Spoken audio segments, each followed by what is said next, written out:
Bonjour tout le monde. Je vous remercie de nous avoir rejoints ce matin ou bien cet après-midi. Ça dépend de là où vous êtes situé. Je m'appelle Marissa Falk et je suis ravie de vous souhaiter la bienvenue de la part du PRB à ce webinaire trimestriel du réseau SPE, Santé, Population, Environnement, Afrique. J'aimerais bien remercier nos collègues Yvette Ribaira, Nantinaina Adria Malala et Tina Rahari Timba et leurs organisations JSI, PHE Network et Wildlife Conservation Society de nous avoir rejoints pour co-présenter ce webinaire et pour participer comme panélistes. Ce webinaire a pour but de partager des projets et des mises à jour des connaissances de notre communauté francophone d'Afrique, en particulier à Madagascar. En plus, nous espérons que l'échange d'idées qui se fera pendant ce webinaire permettra aux participants de renforcer les liens communautaires et les réseaux locaux et nationaux. Je veux mentionner quelques points pratiques avant de commencer notre webinaire. Si vous avez composé un numéro pour assister à ce webinaire, veuillez assurer que le son de votre ligne soit coupé. Si vous utilisez l'interface de GoToWebinar, il vous sera plus facile de taper vos questions et vos commentaires à l'ordinateur dans la boîte à questions pour que les participants ne coupent pas la parole de l'un l'autre. Nous espérons garder 15 à 20 minutes pour une discussion et pour répondre à vos questions, si vous en aurez. N'hésitez pas à taper vos interrogations dans la boîte à questions durant le webinaire afin que nous puissions commencer à les mettre en file d'attente au fur et à mesure que nous les recevrons. Nous aimerions également informer tout le monde que ce webinaire sera enregistré et posté sur les sites web des projets PRB et PACE. Et nous le partagerons également via le bulletin PSE Afrique. Ce webinaire fait partie du projet PACE, qui signifie politique, plaidoyer et communication renforcée pour la population et la santé reproductive. Les webinaires trimestriels en direction de la communauté africaine sont un moyen pour le projet PACE de soutenir la communauté qui mène les projets SPE et d'encourager la mise en œuvre d'approches multisectorielles qui intègrent les thématiques relatives à la population, la santé, l'environnement, ainsi qu'à d'autres domaines. Un petit rappel. Il y a plusieurs moyens de rester informé au réseau SPE Afrique. Vous pouvez vous inscrire au bulletin mensuel PSE Afrique qui est envoyé par email à une liste de diffusion vers la fin de chaque mois. Pour vous ajouter à cette liste, vous pouvez nous envoyer un courriel à l'adresse africaphe@prb.org. Nous avons aussi un compte Twitter, @africaphe, et enfin, nous organisons des webinaires trimestriels comme celui-ci.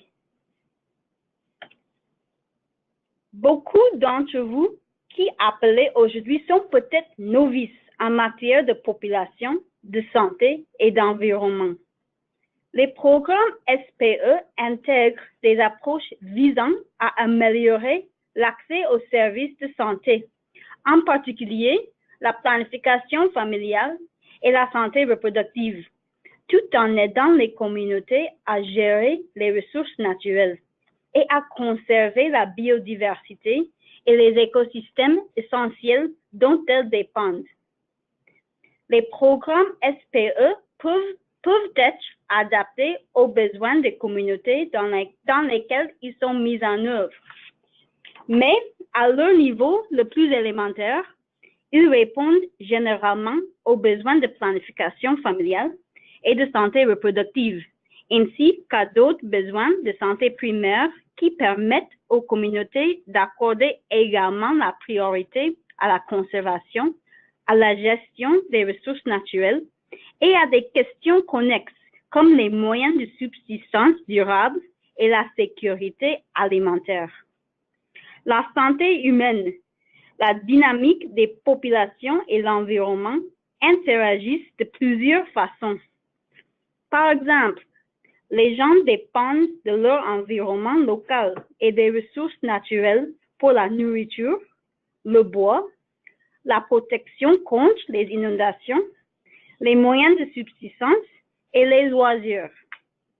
La croissance rapide de la population, souvent motivée par un besoin non satisfait de planification familiale, peut entraîner des pratiques environnementales non viables qui ont des conséquences sur la santé et l'économie et exercent une pression sur les services sociaux comme l'éducation et la santé.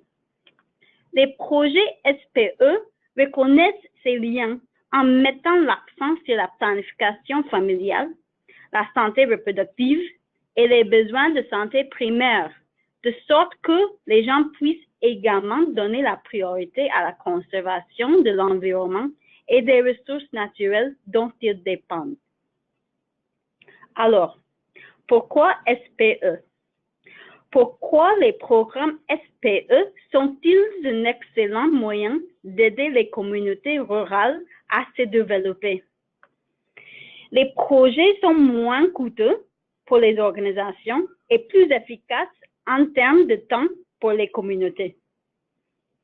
Ces projets conduisent souvent à une meilleure participation des hommes à la santé reproductive et la planification familiale et une meilleure participation des femmes à la gestion des ressources naturelles.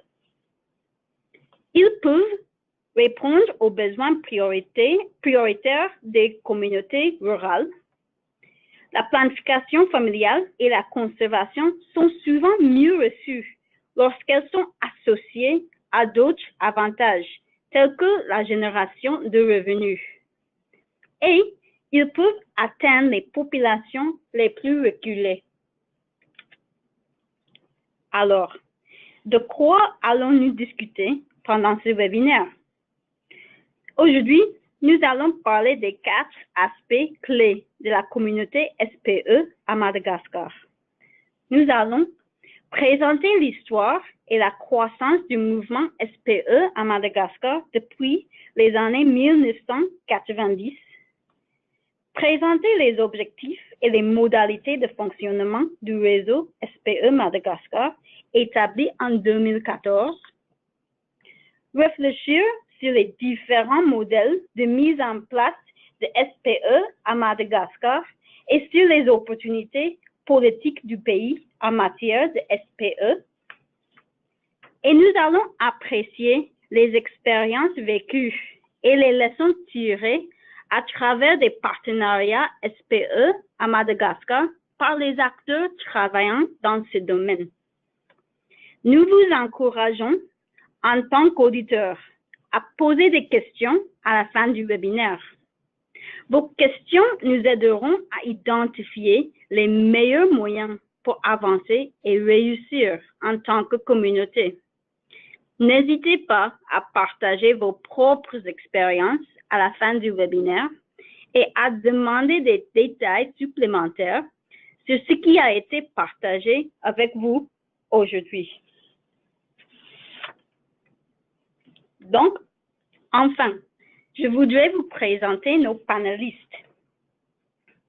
Je vous présente Yvette Ribaira de JSI, qui est directrice du programme Capacité communautaire pour la santé. Puis, je vous présente Nantinaina Adria Malala de PHE Network, qui est coordinateur du réseau. Et puis, je vous présente Tina Raharit Simba de Wildlife Conservation Society, qui travaille comme Education Manager. Et puis, me voilà, je m'appelle Marissa Falk, je travaille au PRB comme Policy Analyst. Maintenant, j'aimerais donner la parole à Yvette Ribaira qui expliquera brièvement les débuts du mouvement SPE à Madagascar. Merci. Je vais donc brièvement vous emmener du côté de l'approche conservation à une stratégie de développement, le parcours qu'on a fait à Madagascar. Prochain.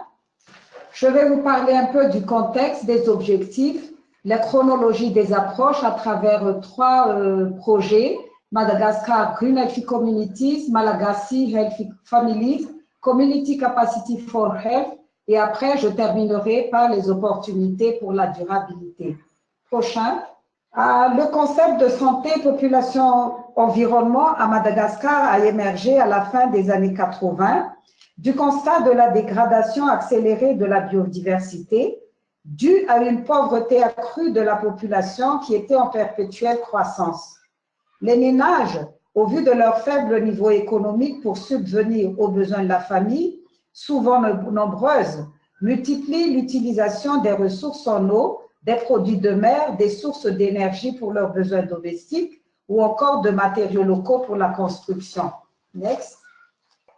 Les objectifs, donc, c'était plus de renverser la spirale de dégradation de l'environnement au bénéfice de la population et de la biodiversité, de réduire les mortalités maternelles et infantiles, de responsabiliser les communautés de base pour la gestion rationnelle des ressources naturelles, de promouvoir des activités alternatives pour réduire le taux de pauvreté en milieu rural et d'expérimenter et mettre à l'échelle l'intégration santé-population-environnement. Prochain. En 1990, on a commencé par intégrer la planification familiale dans les projets de conservation et de développement intégrés dans les parcs donc, et ça par rapport au développement de différents politiques qui supportaient ces approches aussi en même temps. Et pour USAID, c'était plus appuyer le pays pour avoir un équilibre entre la croissance démographique et la conservation de la biodiversité. Vers les années 2000, on est passé à l'approche alliance éco-régionale avec l'avènement des objectifs du millénaire pour le développement et les stratégies de réduction pour la pauvreté et en même temps aussi plus tard avec le développement de Madagascar Action Plan. Et pour USAID, on est passé plus à une conservation des corridors forestiers et des zones côtières qui étaient couplées avec les activités génératrices de revenus au niveau du développement même local. Et il y a eu l'émergence aussi de la plateforme SPE pour coordonner mieux les activités au niveau des différents partenaires et du pays même. Et il y a eu aussi le concept Nature, Health, Wealth and Power qui était aussi sorti pour mettre un peu plus de synergie et de complémentarité entre les différents secteurs.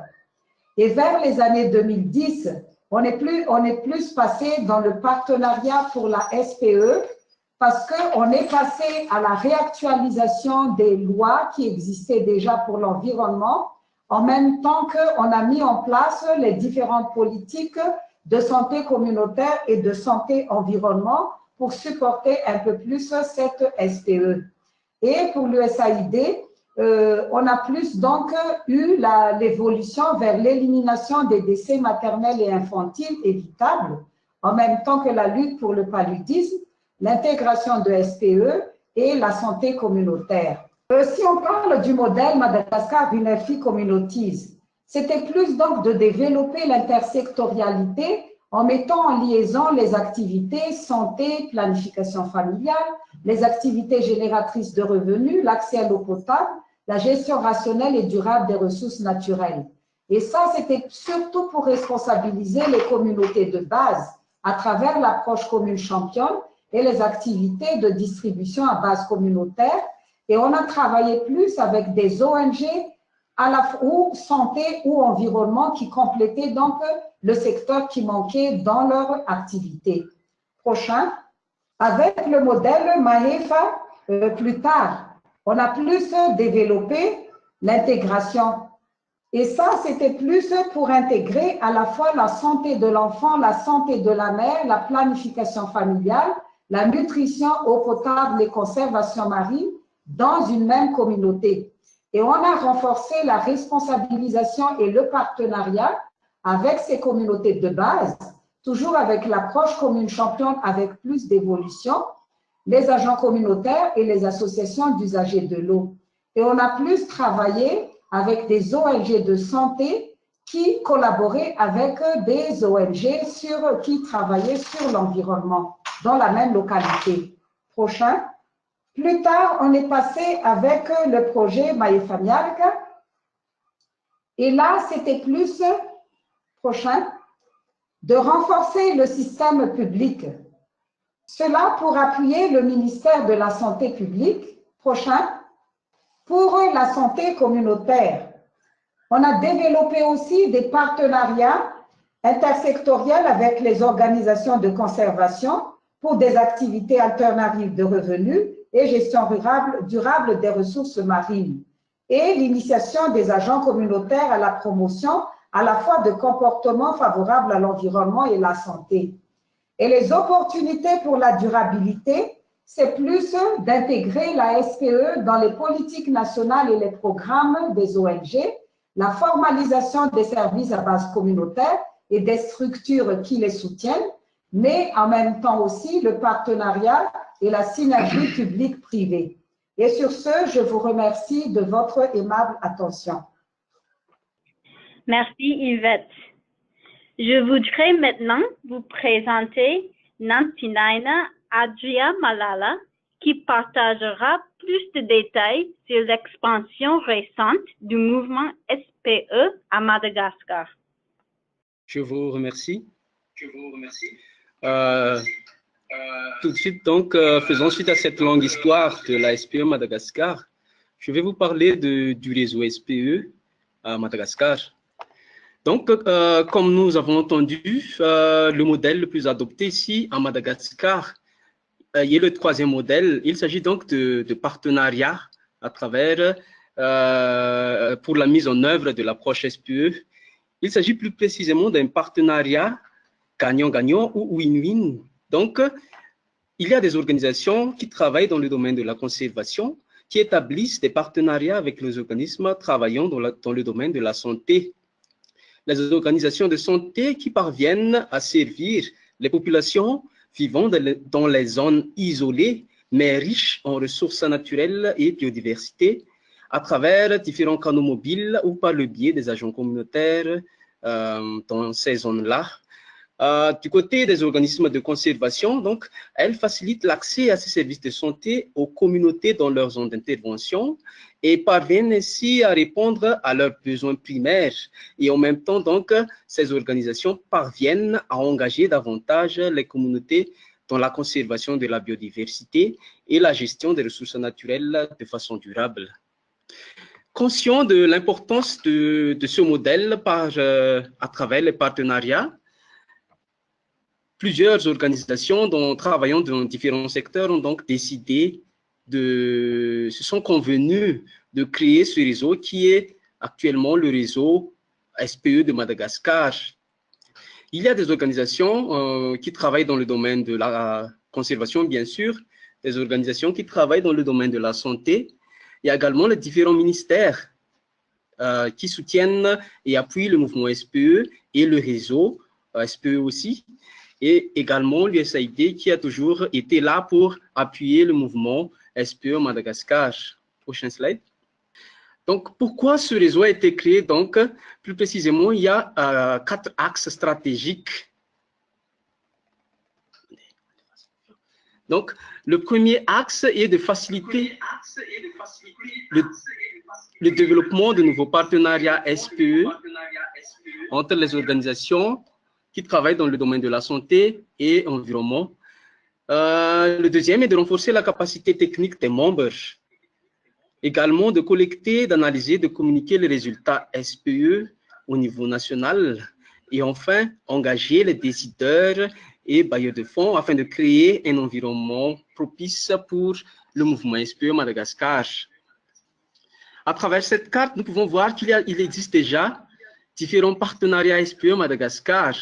Il y a les organisations qui travaillent dans le domaine de la conservation marine, il y a celles qui sont dans la conservation terrestre, et donc nous pouvons voir qu'il y a des partenariats qui sont déjà actifs, et il y a déjà partenariats qui sont en développement. On peut dire alors qu'un des rôles du réseau aussi est de supporter, d'appuyer ces partenariats en développement afin qu'ils deviennent des partenariats actifs. Comme nous pouvons voir, la raison d'être du réseau de Madagascar, c'est vraiment de mettre en relation, d'encourager et de soutenir ses membres afin de développer des initiatives collaboratives qui améliorent en même temps la santé des communautés et celle de l'environnement.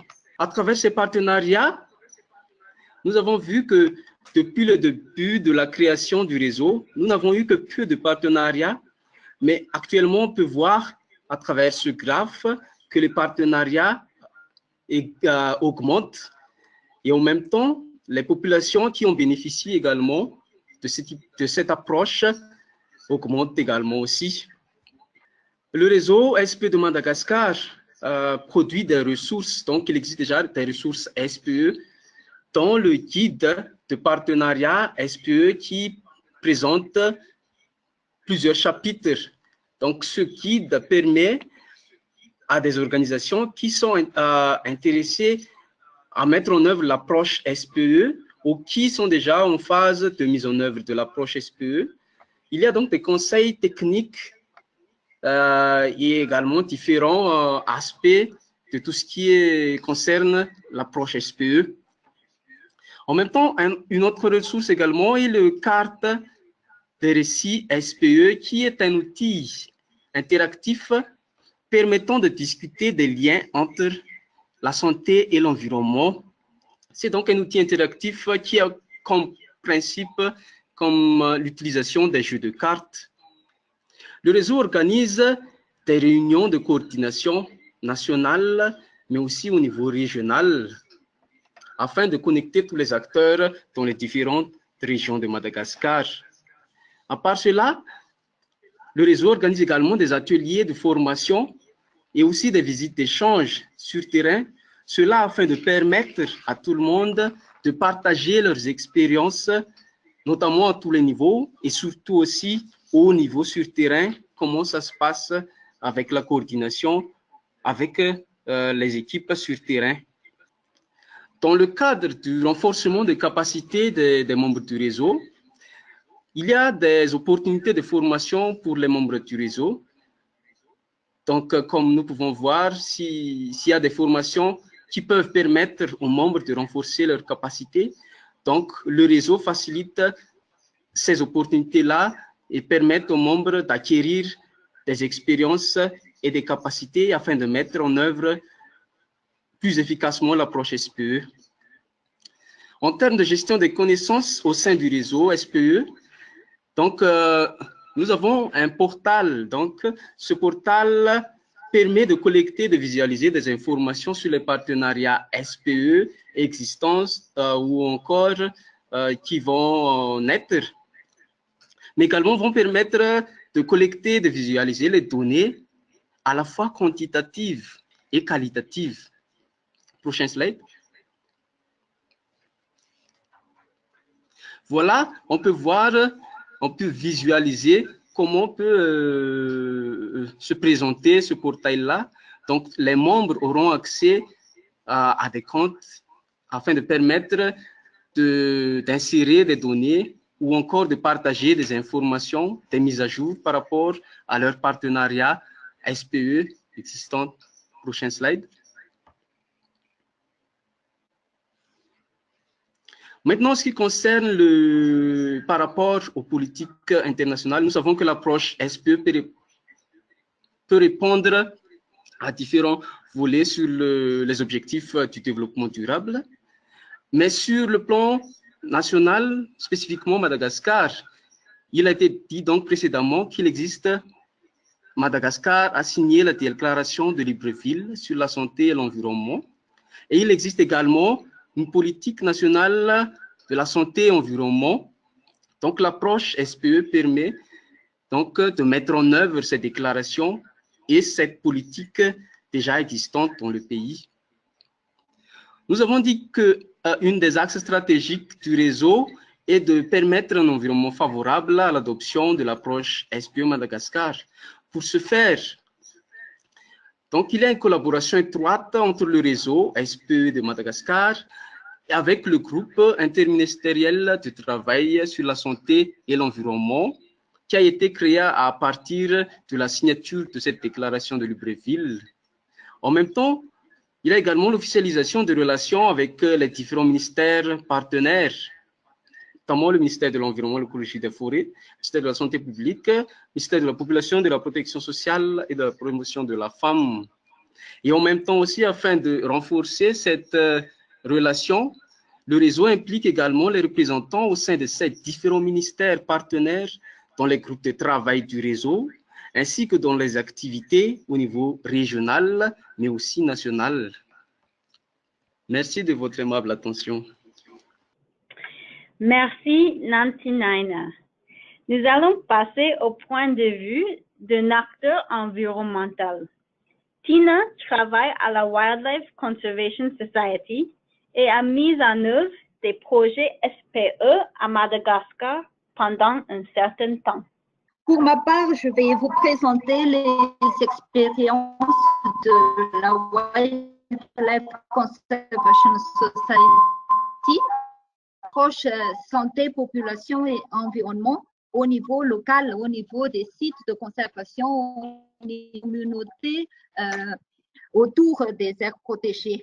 Prochaine slide. Donc, le Wildlife Conservation Society est une ONG de conservation qui gère 4 aires protégées à Madagascar, 2 dans le nord, 2 dans le nord-est et 1 dans le sud.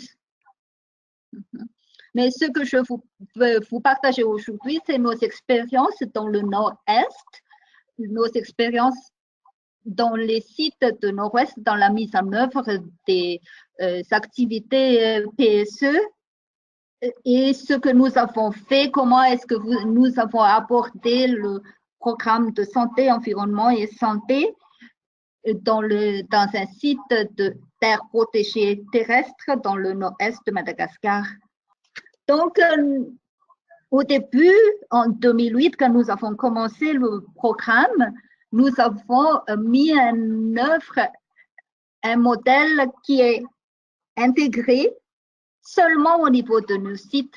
C'est-à-dire que nous avons mis en place, recruté une équipe de médecins qui deviennent des staffs de WCS et travaillent seulement au niveau des communautés qui sont autour de nos parcs. Et cette équipe de médecins procure des soins, forme les agents de santé communautaire, met en œuvre certaines activités de distribution des produits, de planning familial et de produits d'assainissement et aussi assure le suivi. Pendant cette période, le parc était en cours de mise en place et il y avait des avantages très consistants en ce qui concerne les résultats. On a des données très consistantes et très fiables sur les populations, sur les utilisateurs de planification familiale, sur les produits distribués, sur le nombre de femmes en âge de reproduction, sur les ménages qui adoptent les family planning. Les données sont arrivées à temps au niveau de WCS et les données sont assez fiables qu'on puisse les analyser et voir les tendances en matière de santé et de population et de planification familiale au niveau de nos sites. Mais un peu plus tard, on a vu que cette approche de mise en place d'une équipe à l'intérieur de WCS a des limites parce que d'abord, comme je l'ai dit tout à l'heure, c'est intégré seulement au niveau de nos sites mais au niveau de nos partenaires, comme au niveau du ministère de la Santé, au niveau des hôpitaux et locaux et le district de santé, ils ne sont pas au courant de nos activités. Et la plupart du temps, nos objectifs et nos priorités ne répondent même pas aux objectifs et priorités du district de santé. En plus, le coût est très élevé. Avoir une équipe de quelques médecins qui parcourent le parc de presque de 270 000 hectares, c'est assez cher dans le long terme. Et finalement, on a trouvé que c'est peu conforme à la politique principe de WCS, qui est un organisme de conservation et qui alloue beaucoup trop de recherche et d'efforts dans tout ce qui est santé et planification familiale. Donc, un peu plus tard, lors des autres projets à partir de 2012, on a commencé à réfléchir sur tout ce qui est partenariat et on a essayé d'adopter un autre modèle. Et le modèle de mise en œuvre qu'on a trouvé, c'est d'établir des partenariats avec les professionnels de la santé, en particulier le ministère de la Santé, les directions régionales de la santé, d'autres professionnels de la santé, dont Maristops Madagascar. Et ces professionnels de la santé, ces médecins qui sont nos partenaires, viennent au niveau de nos sites pour former les agents de santé communautaire, pour prodiguer des soins à la population. Et VCS, dans ce cas-là, fonctionne seulement comme un facilitateur, c'est-à-dire que VCS informe les populations que le ministère de la Santé va venir, sensibilise les populations sur l'importance de l'adoption de la planification familiale. Et nous avons trouvé que ce modèle a un avantage majeur parce qu'il est aligné au plan du ministère de la Santé. Par exemple, les agents de santé communautaire sont des agents qui font partie du programme de santé communautaire du ministère de la Santé et que WCS n'a pas l'obligation de le former sur tout ce qui est aspect santé parce que c'est déjà fait par le ministère. En plus, ce partenariat est moins coûteux, mais durable. Le seul désavantage qu'on a trouvé, c'est que il y a certains projets qui ont un timing bien précis, mais la plupart du temps, les médecins sont un peu limités par leurs obligations et ne sont pas disponibles pour mener des activités au niveau de nos sites. Mais en tout cas, ce qu'on a trouvé que la mise en œuvre de l'approche SPE au niveau des sites de conservation et des parcs naturels a un avantage majeur dans l'engagement des communautés dans la conservation. Il faut comprendre que quand on met une aire protégée ou quand on met en place un site de conservation, il y a toujours une réticence des communautés au début parce qu'il y a une limitation des accès aux ressources, que ce soit aux ressources marines. Et les communautés ont besoin de voir certaines compensations venant de l'organisme qui met en place l'aire protégée. Et la mise en place, la mise en place du programme santé, population et environnement au sein de WCS était vue par les communautés comme une compensation. Donc, ça a réduit vraiment la réticence de ces gens-là à travailler avec nous dans la gestion des aires protégées. En ce moment-là, ce programme nous a beaucoup aidé à organiser à peu près 40 associations communautaires et les engager dans la conservation de la biodiversité autour du parc où nous travaillons. À part ça, il y a une relation de confiance avec les décideurs et une amélioration de la gouvernance parce que les décideurs et les autorités ont compris que nous sommes là, même si nous sommes des ONG, pour les aider, les appuyer à atteindre les objectifs du gouvernement, mais pas pour mener d'autres actions, nos propres actions en matière de santé.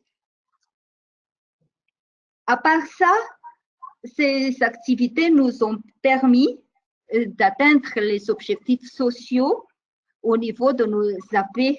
En fait, au niveau de nos aires protégées, il y a les objectifs de conservation, mais il y a également les objectifs sociaux qui sont des réponses à la demande des communautés pour que l'on puisse améliorer leur bien-être et leur niveau de vie. Et ces programmes de santé à moindre coût nous ont permis d'améliorer beaucoup plus le bien-être de la population riveraine du parc. En particulier pour le parc au nord-est de Madagascar, où nous avons mené des activités de santé, population et environnement.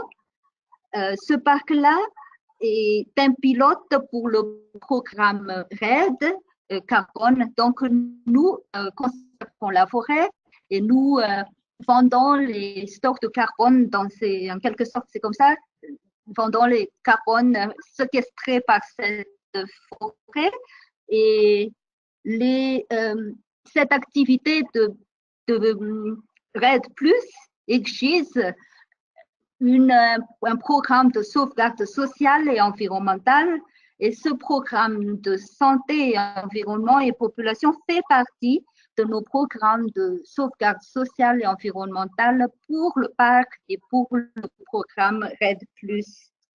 Maintenant, je vais vous parler un peu de ce qu'on a fait pour les agents de santé communautaire. Et comme je l'ai dit au début, les agents de santé communautaire sont des agents communautaires qui travaillent étroitement, mis en place par le ministère de la Santé, travaillent en étroite collaboration avec le ministère de la Santé sur les aspects de santé de proximité, que ce soit les planifications familiales ou les soins des femmes et mères et le suivi des grossesses, tout ça. Et ces agents de soins communautaires reçoivent des formations venant du ministère de la Santé sur ces aspects de santé, mais pour qu'ils sont plus effectifs dans la mise en œuvre du programme Santé, Population et Environnement, nous, au sein de la WCS, nous les avons formés sur les principes de base de conservation, sur tout ce qui concerne l'air protégé où ils travaillent. Nous avons aussi développé les outils sur la conservation et les former, les doter de ces outils. Mais ces derniers temps, rien que l'année dernière, on a trouvé que ces agents de santé communautaire, ce sont les personnes les plus responsables et les plus éduquées au sein de la communauté, et ils sont en quelque sorte des leaders et des personnes d'influence au sein des communautés.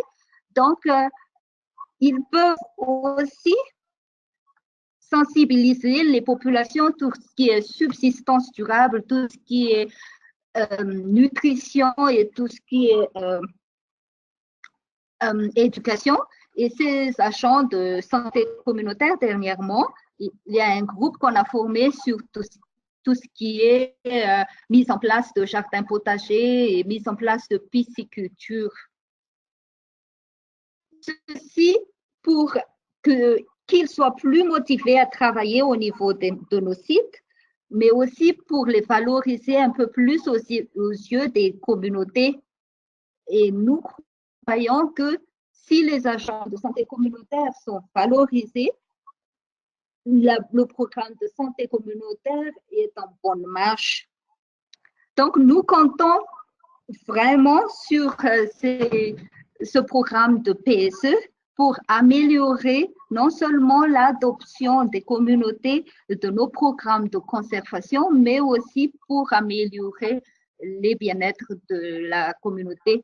Parce que, comme le docteur Rivera a présenté tout à l'heure, si la plupart des populations sont dans les besoins, il y aura forcément un lien sur la pression sur les parcs qui vont augmenter. Je vous remercie. Merci, Tina. Et merci également à Yvette et Nantinaina d'avoir dressé un tableau complet des expériences vécues dans la communauté SPE à Madagascar. Vos connaissances ont été très instructives et je suis sûre que beaucoup de nos auditeurs ont tiré des leçons des expériences que vous avez décrites. Je vous remercie pour votre attention. Nous voudrions passer à une discussion pour répondre à vos questions sur le webinaire si vous en avez. Si possible, veuillez utiliser la boîte à questions pour taper votre question. Indiquez l'organisation à laquelle la question est destinée, JSI, PHE Network ou Wildlife Conservation Society. Quand nous sélectionnons votre question, nous allons la lire à haute voix. Ainsi, tout le monde va entendre la question avant que nous ne répondions. Notre première question s'adresse à Yvette de JSI. La personne demande comment s'est fait la connexion entre les différents partenaires pour mettre l'approche SPE en œuvre. Merci pour la question. En fait, les partenariats se sont greffés au fur et à mesure où on a mis en place l'approche même. Parce que comme ça se passe dans les zones d'intérêt environnemental au départ, c'est les partenaires santé qui vont venir dans ces communautés-là. Donc, on fait la connexion à partir du moment où chaque partenaire sur place est d'accord qu'on va travailler ensemble et on va collaborer ensemble. Et la plupart du temps, c'est fait où au début, c'était à travers des subventions et vers les années 2010, quand on a fait plus les partenariats, c'est plus à travers les ONG qui collaboraient entre eux. OK. Merci Yvette. La prochaine question s'adresse à Nantinaina de PHE Network. On demande comment le réseau parvient-il à identifier les nouvelles opportunités de partenariat SPE potentiels dans les autres régions du pays? Oui, merci pour la question. En fait, pour identifier ces partenariats, le réseau a des activités au niveau national et au niveau régional. En fait, il s'agit des réunions de coordination au niveau des régions et aussi des échanges de visites sur le terrain.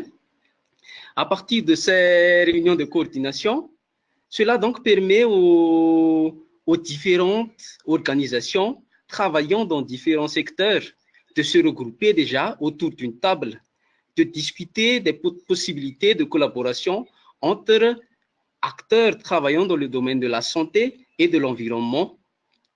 Durant ces regroupements de ces réunions aussi, il est intéressant de savoir que il est possible que des organisations travaillant dans des secteurs différents peuvent collaborer ensemble et peuvent en même temps aussi avoir plus d'impact quand ils collaborent ensemble. Donc, à travers ces regroupements-là, les organisations se connaissent mieux et donc il y a ces intérêts à collaborer ensemble. Donc, c'est à partir de là que naissent qu'on peut identifier les partenariats qui peuvent être créés au niveau de chaque zone d'intervention où le réseau organise des réunions, des activités au niveau régional. En même temps aussi, actuellement, on peut constater qu'il y a de plus en plus d'organisations qui souhaitent joindre le réseau SPE et aussi souhaitent mettre en œuvre l'approche SPE elle-même à travers les partenariats. Donc, quand ces organisations viennent joindre le réseau, à ce moment-là, on peut les orienter quels partenariats qui peuvent satisfaire leurs demandes. Donc, c'est là qu'on peut connecter les organisations entre elles afin de permettre ce partenariat intersectoriel santé-environnement. Merci. Merci beaucoup, Nantinaina. Nous venons de recevoir une question adressée à Tina. La personne demande, pour Wildlife Conservation Society, nous sommes aussi une organisation œuvrant dans la conservation. Comment aviez-vous fait pour faire connaître votre programme santé plus efficacement au ministère de la Santé?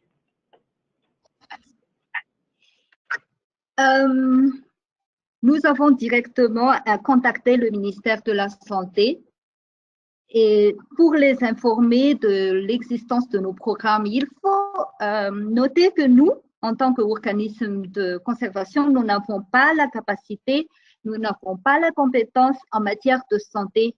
Donc, la première fois qu'on nous a demandé de la part d'un bailleur de développer un programme de santé, nous avons contacté des gens du ministère de la Santé, des responsables districts de la santé. Nous leur avons demandé c'est quoi la problématique en santé dans votre région, dans notre région d'intervention. Puis, nous avons développé le projet et à partir de là, nous avons contacté incessamment le ministère de la Santé sur la mise en œuvre du programme. Qu'est-ce qu'il faut faire quand on doit mettre en place, par exemple, des centres de santé communautaires au niveau local?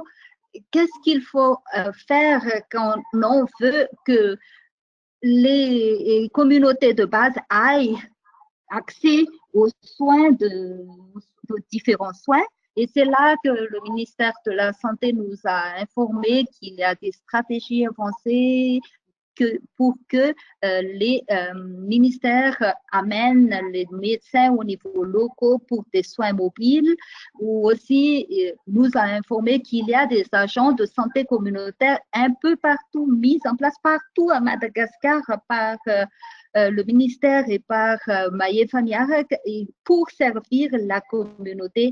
Donc là, il faut tout de suite adresser, aller discuter avec le district de santé ou le ministère même de la santé de plus proche de vous.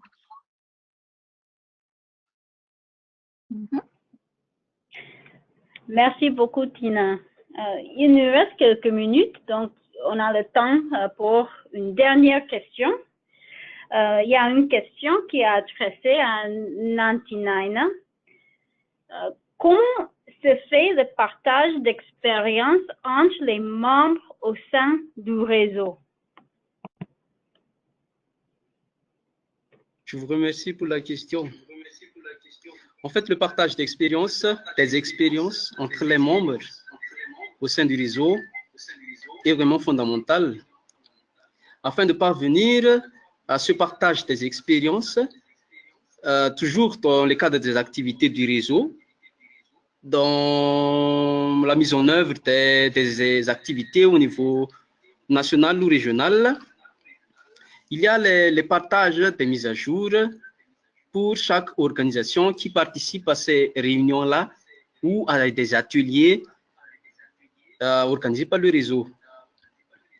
En même temps, aussi, il y a les ateliers au niveau régional et des partages vraiment. C'est vraiment l'objectif de ces ateliers-là, de partager les activités de chaque organisation afin de leur permettre de partager aux autres comment ils ont fait pour mettre en œuvre leur approche SPE, quels ont été les obstacles, comment ils ont pu les surmonter, et aussi quels conseils ils peuvent offrir aux autres organisations, aux autres membres qui souhaitent suivre le mouvement.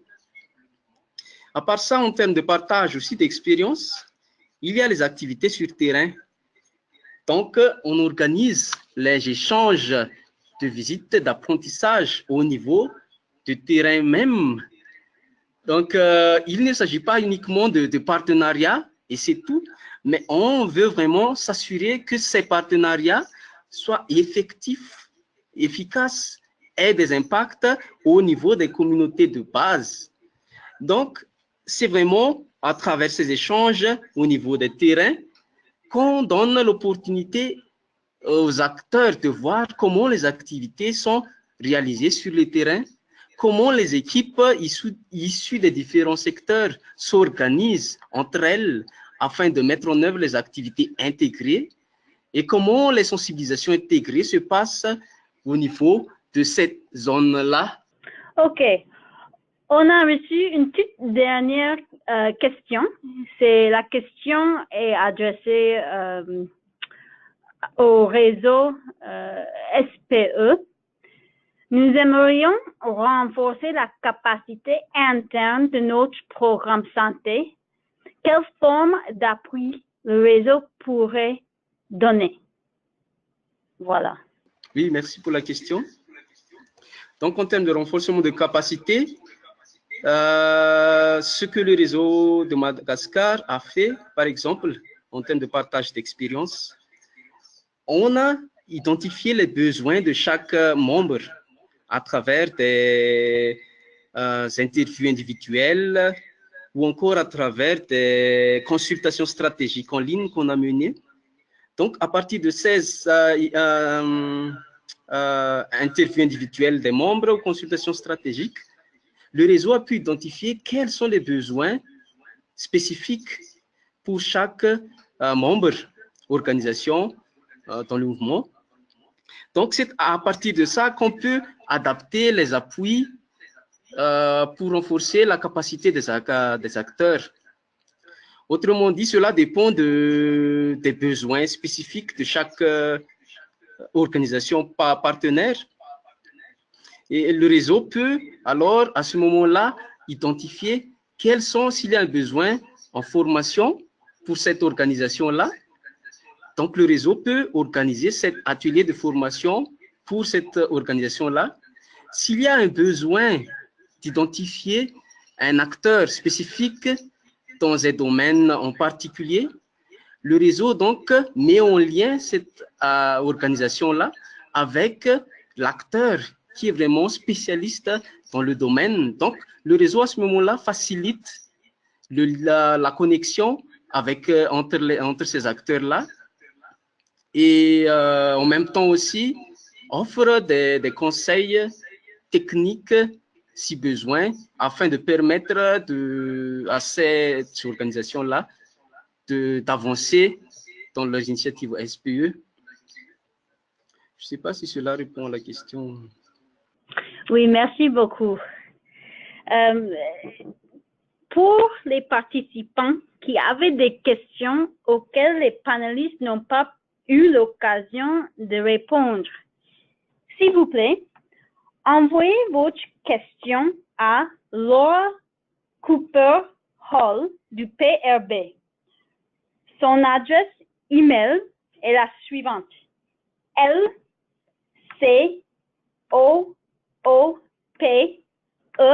rhall@prb.org. Et les panélistes vont faire de leur mieux de vous répondre par écrit. Merci tout le monde de nous avoir rejoints aujourd'hui et d'avoir si bien participé. Bonne journée ou bien bonne soirée à tout le monde. Et comme nous disons souvent, nous sommes ensemble. Bye bye. Merci.